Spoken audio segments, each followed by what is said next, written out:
Ratusan warga melakukan aksi demo tolak Rohingya yang berada di lokasi tenda darurat di Desa Kulam, Kecamatan Bate, Kabupaten Pidi.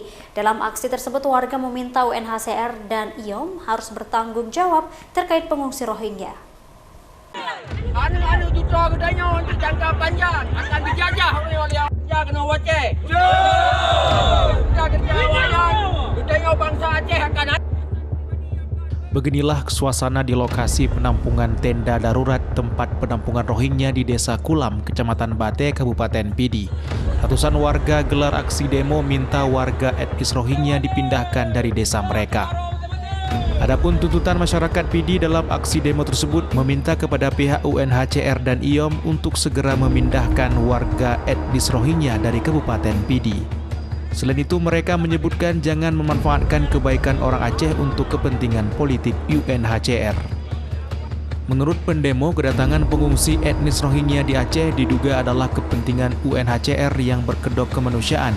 Masyarakat Aceh tolak Rohingya yang sudah terlalu banyak di Aceh. Jangan menjadikan bangsa Rohingya sebagai ladang bisnis TPPO. Pada sejumlah spanduk yang terpasang di lokasi aksi beragam tulisan, seperti Aceh sudah miskin, jangan terima pengungsi Rohingya. Para pendemo meminta kepada Gubernur Aceh, Kapolda Aceh, Pangdam Aceh segera memulangkan semua warga Rohingya ke negara asalnya. Utama mereka minta dipindahkan, langsung disegerakan. Maunya masyarakat, ini hari mereka harus dipindahkan. Tapi kita mengingat hari ini pihak yang bersangkutan, UNHCR dan IOM, mereka tidak hadir ke tempat sini. Jadi di mana letak tanggung jawabnya mereka jika masyarakat mengambil tindakan sesuai kedua?